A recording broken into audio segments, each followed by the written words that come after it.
مساء الخير. أنا أحمد حسين، مدير تسويق إحدى الشركات المطورة في العاصمة الإدارية الجديدة CCR Development. بداية التعارف على IMFND كانت في 2019.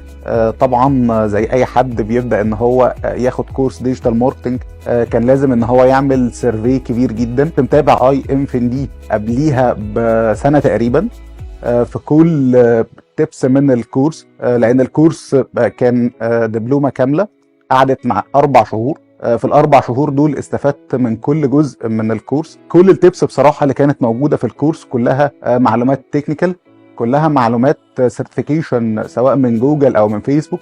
طبعا فادتني في المجال بشكل كبير جدا، بالذات لما بتطبق الحاجات التكنيكال اللي انت درستها على صناعة من اصعب الصناعات والمنافسة فيها قوية جدا جدا جدا. لازم انت تبقى ابديتد بكل الانفورميشن اللي موجودة واللي بتحصل كل سنة. فلازم تبقى انت بتفولو اب اول حاجة دكتور عبد الرحمن سليم، علشان خاطر كل الابديتس تقريبا هو بيكتبها وبينزلها، وتتابع صفحة IMFND Academy.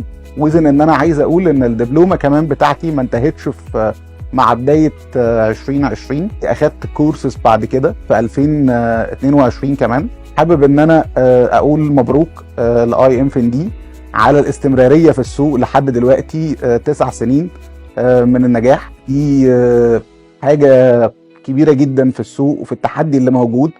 نصيحة لكل الناس اللي اوريدي شغالة في المجال واللي اوريدي بتبدأ في المجال، انت ما تقدرش تستغنى عن هوم اوف اكسبيرينس خاصة بالديجيتال ماركتنج اسمها IMFND.